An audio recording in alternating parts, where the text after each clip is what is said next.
World trade organisation की एक और वीडियो में आपका स्वागत है। इससे पहले वाली वीडियो में मैं आपको वर्ल्ड ट्रेड ऑर्गेनाइजेशन का इंट्रोडक्शन, इसका evolution, objectives, governance, Uruguay round of talks, इनके बारे में ऑलरेडी बात कर चुका हूँ।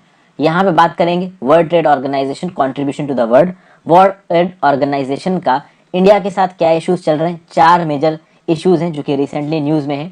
डब्ल्यूटीओ का इंडिया के साथ जो हल्का फुल्का डिस्प्यूट चल रहा है, डब्ल्यूटीओ की डिस्प्यूट सेटलमेंट बॉडी में बाकी कंट्रीज ने जो इंडिया को खींच रखा है, और डब्ल्यूटीओ कोविड-19 के मैनेजमेंट में किस प्रकार से मदद कर सकता है। तो ये कुछ बातें जो कि पिछली वीडियो में छूट गई थी वो यहाँ पे कंप्लीट करेंगे। पहली वीडियो को देखने के लिए इंटरनेशनल ऑर्गेनाइजेशन की प्लेलिस्ट में जाइए, आपको फर्स्ट वाली वीडियो मिल जाएगी। तो बात करते हैं WTO contribution to the world. अगर आप दुनिया भर में इंटरनेशनल ऑर्गेनाइजेशंस की बात करें तो 3 ऐसे इंटरनेशनल ऑर्गेनाइजेशन हैं जो कि इकोनॉमिक पॉलिसी को लिटरली डिफाइन करते हैं। दुनिया की वर्ल्ड इकोनॉमिक पॉलिसी को बनाना, फॉर्मुलेट करना, उनको कोऑर्डिनेट करना, ये 3 ऑर्गेनाइजेशंस के पार्ट में है, जिसमें एक है वर्ल्ड बैंक ग्रुप, दूसरा है इंटरनेशनल मॉनेटरी फंड और तीसरा है वर्ल्ड ट्रेड ऑर्गेनाइजेशन। ये क्रूशियल रोल प्ले करते हैं इंटरनेशनल ट्रेड में, ग्लोबल इकोनॉमिक्स में, and the political and legal issues arising in international business because of globalisation. तो ग्लोबलाइजेशन के चलते जो लीगल इशू, जो पॉलिटिकल इशू, जो इकोनॉमिक इशू आ रहे हैं, उनको फोरम में लेके आना, उनके बारे में एक इन्फॉर्म्ड बहस करना और कंसेंसस लेके आना। तो भाई दुनिया भर में नए मार्केट्स को खोलना, 2 कंट्रीज के बीच में जो ट्रेड बैरियर्स हैं, जो भी इंपोर्ट और एक्सपोर्ट ड्यूटी हैं, आप कह सकते हो कि उल्टी सीधी, उनको कम करना। तो ट्रेड रिलेटेड बैरियर्स को कम करना काम है डब्ल्यूटीओ का। दुनिया की सबसे पावरफुल इंस्टीट्यूशन है ये ट्रेड रिलेटेड बैरियर्स को कम करने में, ट्रेड को दुनिया भर में बढ़ाने के लिए।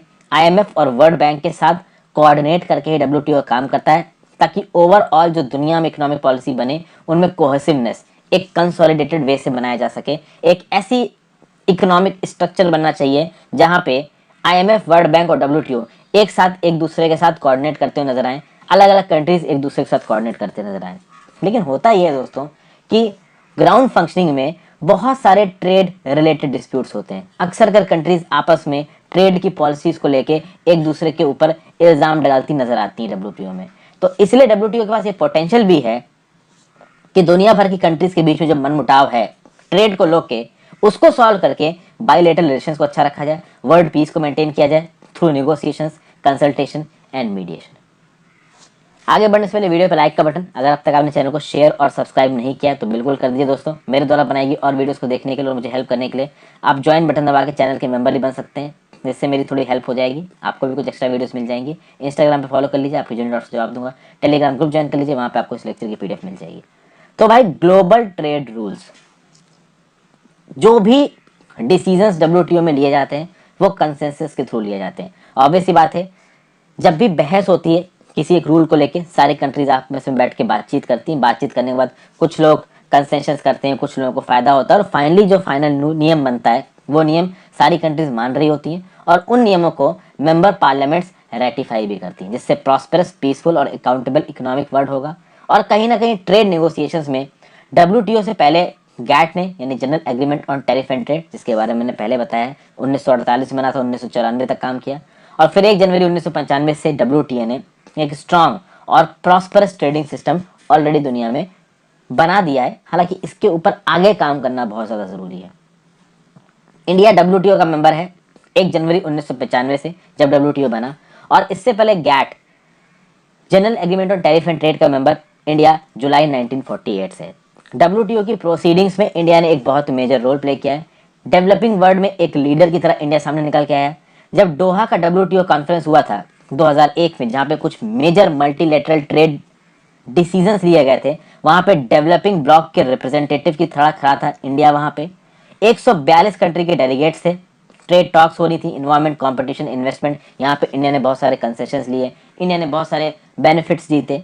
तो भाई इंडिया प्रोएक्टिवली डब्ल्यूटीओ में बहुत ज्यादा इन्वॉल्व रहा है, और कहीं ना कहीं बहुत से इम्प्लीकेशंस भी हैं जो कि डब्ल्यूटीओ के एग्रीमेंट्स को साइन करके इंडियन इकोनॉमी पे पड़े हैं। डब्ल्यूटीओ के एग्रीमेंट्स को साइन करके इंडिया की इकोनॉमी को फायदा भी हुआ है और कुछ हद तक नुकसान भी हुआ है। अब इन फायदे नुकसान को समझने के लिए आपको वो एग्रीमेंट समझने पड़ेंगे जो कि डब्ल्यूटीओ के साथ इंडिया ने साइन किए। इनफैक्ट डब्ल्यूटीओ में इंपॉर्टेंट एग्रीमेंट्स भी यही हैं, एक एक करके देखते हैं।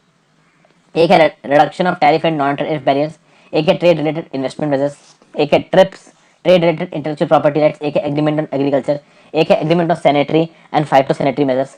तो ये कुछ एग्रीमेंट है, एक एक करके एग्रीमेंट देखते हैं।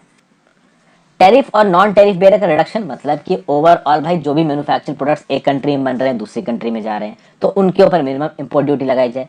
और जो क्वांटिटेटिव रिस्ट्रिक्शंस है, क्वांटिटेटिव रिस्ट्रिक्शंस मतलब कि इस कंट्री से हम केवल इतना ही सामान इंपोर्ट करेंगे, इस प्रकार के रिस्ट्रिक्शंस भी कम होने चाहिए ताकि लॉन्ग टर्म में दो कंट्रीज के बीच में जो ट्रेड रिलेशन है वो अच्छे हो सके।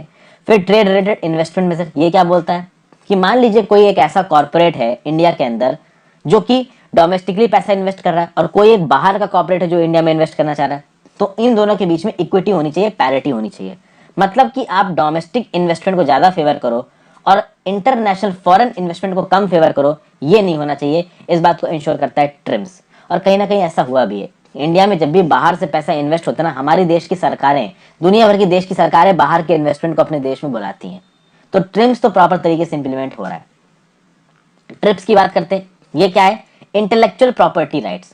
तो भैया अगर मान लीजिए किसी ने अपने दिमाग से एक इंटेंजिबल इंटेलेक्चुअल प्रॉपर्टी राइट बनाई। इंटेंजिबल इंटेलेक्चुअल प्रॉपर्टी राइट मतलब क्या हो गया कि भैया एक फार्मास्यूटिकल कंपनी ने बहुत सी रिसर्च की और उसके बाद एक दवाई बनाई किसी एक डिजीज की, तो वो उसकी एक इंटेलेक्चुअल प्रॉपर्टी है जो कि सीधे सीधे नहीं दिख रही है, बट दवाइयों के फॉर्म में वो फॉर्मूला लगाया और उससे लोगों का इलाज हो रहा है। तो basically this is a part of intellectual property. इस तरीके की इंटेलेक्चुअल प्रॉपर्टी इंटरनेशनली किसी भी देश में बनी हो, अगर वो दूसरे देश में इस्तेमाल होगी तो भाई ओरिजिनल क्रिएटर को उसका बेनिफिट दिया जाएगा। ओरिजिनल क्रिएटर शुरुआत के 20 साल उस प्रोडक्ट को पैटेंट करके उससे पैसा बना सकता है। ट्रिप्स को इंप्लीमेंट करने के लिए इंडिया ने copyright act, patent act, trade and merchandise act सब में अमेंडमेंट किए हैं। हालांकि ट्रिप्स के कुछ एक्सेप्शंस भी हैं, जैसे कि कंपल्सरी लाइसेंसिंग, जिसको थोड़ी देर बाद हम लोग देखेंगे। फिर agreement on agriculture. Agreement on agriculture क्या बोलता है कि भैया एग्रीकल्चर के फील्ड में मार्केट एक्सेस देना, एक्सपोर्ट सब्सिडीज को कम करना, एग्रीकल्चर प्रोडक्ट पे गवर्नमेंट सब्सिडीज कम देना।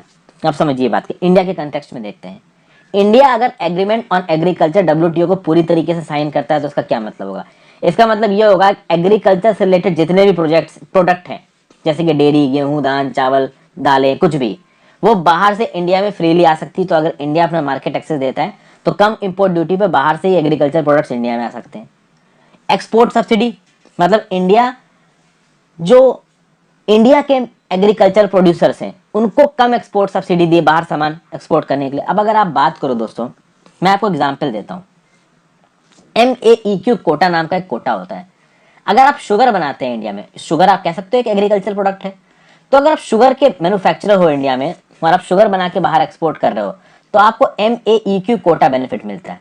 ओके, तो MAEQ quota benefit sugar exporters को मिलता है। इस तरीके से अलग अलग एग्रीकल्चर प्रोडक्ट्स के एक्सपोर्टर्स को अलग अलग बेनिफिट्स दिए जाते हैं इंडिया में। इस तरीके की बेनिफिट्स ना देने की बात करता है एग्रीमेंट ऑन एग्रीकल्चर।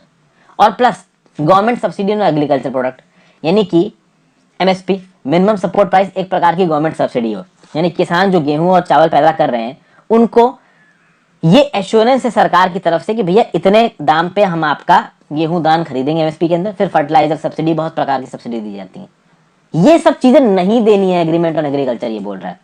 इंडिया का एग्रीकल्चर सेक्टर डिस्ट्रॉय हो जाएगा अगर प्रॉपर तरीके से इंडिया ने एग्रीमेंट ऑन एग्रीकल्चर को इंप्लीमेंट कर दिया। इसलिए एग्रीमेंट ऑन एग्रीकल्चर इंडिया और WTO के रिलेशंस के बीच में एक नासूर बन के सामने आया है। इंडिया का मार्केट बहुत बड़ा है, लेकिन हमारी सरकार चाहती है, जरूरी भी है कि इंडिया का मार्केट इंडिया के फार्मर्स के लिए रहे। अगर बाहर की कंट्रीज घुस गई इंडिया में अपने एग्रीकल्चर प्रोडक्ट्स को लेके तो हमारे फार्मर्स तो बर्बाद हो जाएंगे। अगर न्यूजीलैंड और ऑस्ट्रेलिया के डेयरी सेक्टर को इंडिया का एक्सेस मिल गया ना, तो हमारे यहाँ का ये जो गाय, भैंस और जो बकरियां पालते हैं ना लोग, ये सड़कों पे आ जाएंगे, कुछ बचेगा ही नहीं इनके पास। तो एग्रीमेंट ऑन एग्रीकल्चर, इसको पूरी तरीके से इंडिया लागू नहीं कर सकता, ऑब्वियसली एक्सेप्शंस के साथ इसको इंडिया में लागू किया जाता है। फिर आगे बात करते हैं agreement on sanitary and phyto sanitary measures. Customs में दोस्तों जब भी सामान इंडिया के बाहर एक्सपोर्ट होता है तो ये सैनिटरी और फाइटो सैनिटरी सर्टिफिकेट लगता है। इस सर्टिफिकेट का मतलब क्या होता है? इस सर्टिफिकेट का मतलब ये होता है कि जो भी सामान इंडिया के बाहर एक्सपोर्ट किया जा रहा है उसमें जर्म्स, बैक्टीरिया नहीं है, इंटरनेशनल सेफ्टी स्टैंडर्ड्स के साथ वो कंप्लाई कर रहा है। और अगर agreement on sanitary and phyto sanitary measures के अंदर जो ये इंटरनेशनल स्टैंडर्ड्स दे रखे हैं जर्म्स और बैक्टीरिया के, अगर ये मीट नहीं हुए तो भैया उस कंट्री के एक्सपोर्ट को रिस्ट्रिक्ट भी किया जा सकता है। तो इंडिया से मेरीन फूड, प्रोसेस्ड फूड या अदर पैक्ड फूड, सैनिटरी और फाइटो सैनिटरी नॉर्म्स को फुलफिल नहीं करता है तो इंडिया से इन चीज़ों का एक्सपोर्ट बंद भी किया जा सकता है WTO के इस अरेंजमेंट के अंदर। इसलिए जब भी इस प्रकार का कोई प्रोडक्ट इंडिया से एक्सपोर्ट होता है, दुनिया किसी भी कंट्री से एक्सपोर्ट होता है जो कि WTO की मेंबर है, तो उसको एक फाइटोसैनिटरी सर्टिफिकेट लगता है। उसके बाद अभी इंडिया के साथ WTO के रिसेंट इश्यूज को देखते हैं। इंडिया प्रोएक्टिवली इन्वॉल्व रहता है WTO की आप कह सकते हैं फंक्शनिंग में। WTO में इंडिया के खिलाफ, और ये इंडिया के खिलाफ बोल लीजिए, ओवरऑल बहुत सारे फील्ड्स में इंडिया और WTO के इश्यूज चल रहे हैं। और ये इश्यूज केवल WTO के इंडिया के साथ नहीं, बाकी बहुत सी कंट्रीज के साथ है। जैसे कि पहला, ban of Chinese mobile apps. China की बहुत सारी मोबाइल ऐप्स को इंडिया ने बैन कर दिया, जिसके चलते चाइना ने बोला कि हम WTO में जाएंगे और इंडिया के इस डिसीजन के अगेंस्ट अपील फाइल करेंगे। इंडिया ने बोला कि भाई हम तो अपने इंफॉर्मेशन टेक्नोलॉजी एक्ट के अंदर अपनी नेशनल और इंटरनल सिक्योरिटी को बनाने के लिए चाइनी की मोबाइल ऐप बैन कर रहे हैं। चाइना ने बोला आपने गलत तरीके से बैन किया है, WTO के डिस्प्यूट सेटलमेंट में खींचेंगे आपको। तो एक इशू ये चल रहा है। फिर एक इशू है issues related to peace clause. ये जो एग्रीमेंट ऑन एग्रीकल्चर है ना दोस्तों, इसका सेक्शन 13 पीस क्लॉज बोला जाता है। पीस क्लॉज क्या है? देखिए भाई, एग्रीकल्चर सेक्टर में मैंने आपको बताया कि बहुत सारी सब्सिडीज देते हैं गवर्नमेंट अपने फार्मर्स को। अभी भाई गवर्नमेंट अपने फार्मर्स को एक लिमिट से ज्यादा अगर सब्सिडी दे रखी है, तो भाई पीस क्लॉज के चलते इंडिया की सरकार को जो बाकी कंट्रीज है वो WTO में खींच सकती है। तो मान लीजिए कि इंडिया का जो डेयरी सेक्टर है वो न्यूजीलैंड और ऑस्ट्रेलिया जैसी कंट्रीज के लिए बंद है, और हमारी देश की सरकार हमारे डेयरी सेक्टर को बहुत सारी सब्सिडी दे रही है। मैं आपको एक एग्जाम्पल बता रहा हूँ।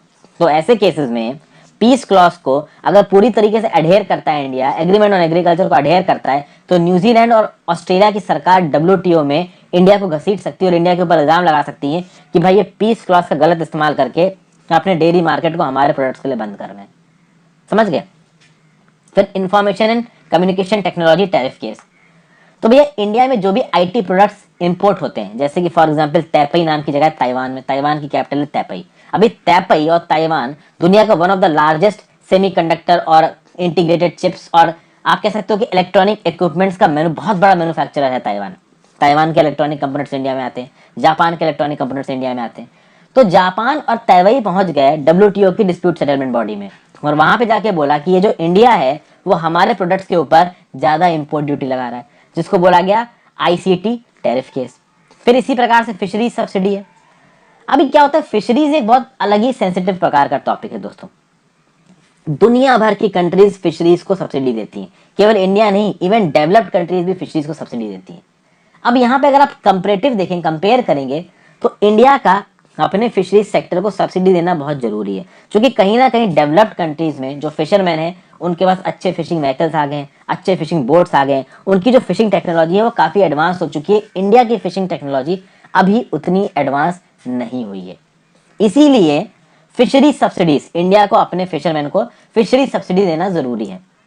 अब यहाँ पे बहुत सारे इश्यूज उठाते हैं, केवल इंडिया के कंसेप्ट में नहीं। कभी कभी क्या होता है कि जब फिशिंग होने लगती है तो अनसस्टेनेबल तरीके से फिशिंग होने लगती है।